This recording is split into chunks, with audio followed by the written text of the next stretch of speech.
John chapter 6. After this, Jesus went away to the other side of the Sea of Galilee, which is the Sea of Tiberias. And a large crowd was following him, because they saw the signs that he was doing on the sick. Jesus went up on the mountain, and there he sat down with his disciples. Now the Passover, the feast of the Jews, was at hand. Lifting up his eyes then, and seeing that a large crowd was coming toward him, Jesus said to Philip, "Where are we to buy bread so that these people may eat?" He said this to test him, for he himself knew what he would do.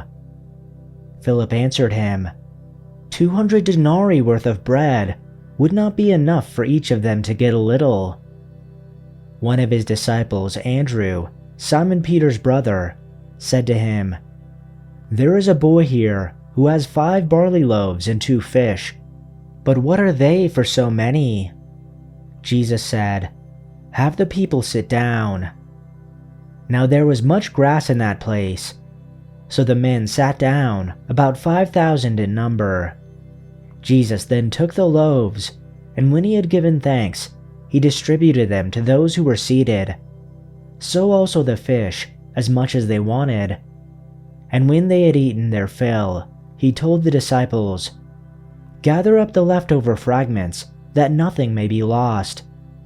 So they gathered them up, and filled 12 baskets with fragments from the 5 barley loaves left by those who had eaten. When the people saw the sign that he had done, they said, "This is indeed the prophet who is to come to the world." Perceiving then that they were about to come and take him by force to make him king, Jesus withdrew again to the mountain by himself.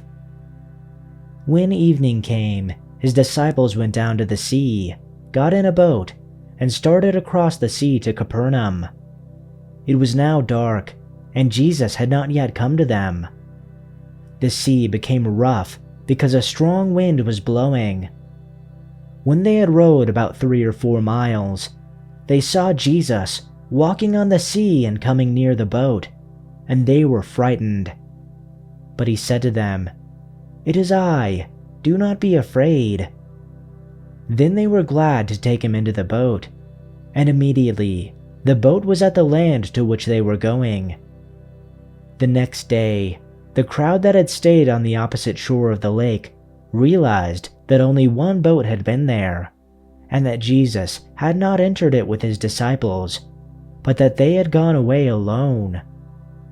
Then some boats from Tiberias landed near the place where the people had eaten the bread after the Lord had given thanks.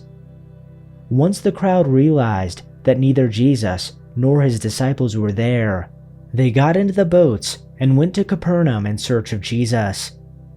When they found him on the other side of the lake, they asked him, "Rabbi, when did you get here?"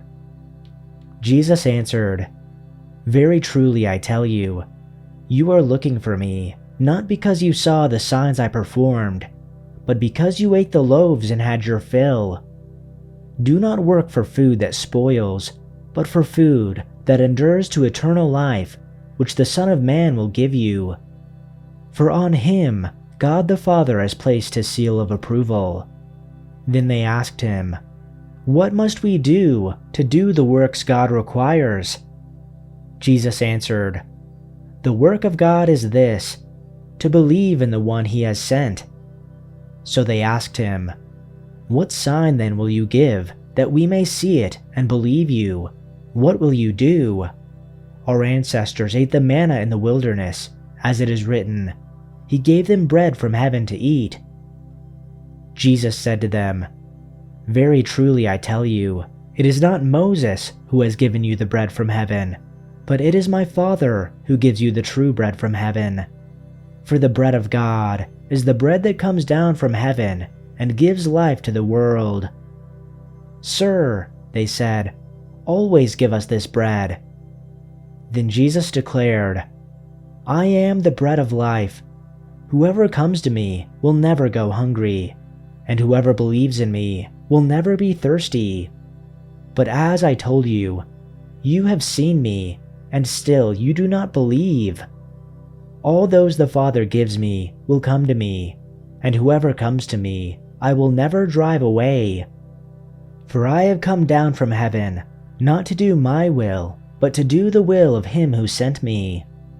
And this is the will of him who sent me, that I shall lose none of all those he has given me, but raise them up at the last day. For my Father's will is that everyone who looks to the Son and believes in him shall have eternal life, and I will raise them up at the last day." So then the Jews were complaining about him, because he said, "I am the bread that came down out of heaven." And they were saying, "Is this not Jesus, the son of Joseph, whose father and mother we know? How does he now say, 'I have come down out of heaven'?" Jesus answered and said to them, "Stop complaining among yourselves. No one can come to me unless the Father who sent me draws him, and I will raise him up on the last day. It is written in the prophets, 'And they shall all be taught of God.' Everyone who has heard and learned from the Father comes to me. Not that anyone has seen the Father, except the one who is from God. He has seen the Father. Truly, truly, I say to you, the one who believes has eternal life. I am the bread of life. Your fathers ate the manna in the wilderness, and they died. This is the bread that comes down out of heaven, so that anyone may eat from it and not die. I am the living bread that came down out of heaven. If anyone eats from this bread, he will live forever. And the bread which I will give for the life of the world also is my flesh." Then the Jews began to argue with one another, saying, "How can this man give us his flesh to eat?" So Jesus said to them, "Truly, truly, I say to you, unless you eat of the flesh of the Son of Man and drink his blood, you have no life in yourselves. The one who eats my flesh and drinks my blood has eternal life, and I will raise him up on the last day. For my flesh is true food, and my blood is true drink. The one who eats my flesh and drinks my blood remains in me, and I in him. Just as the living Father sent me, and I live because of the Father, the one who eats me, he also will live because of me. This is the bread that came down out of heaven.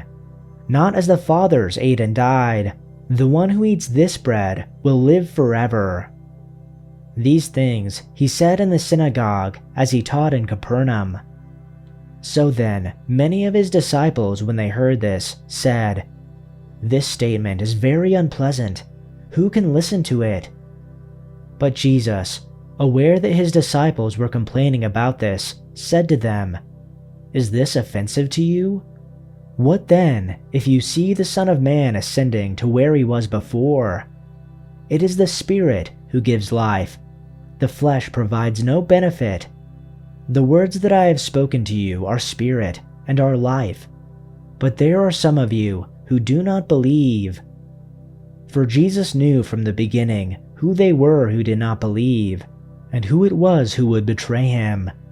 And he was saying, "For this reason I have told you, that no one can come to me unless it has been granted him from the Father."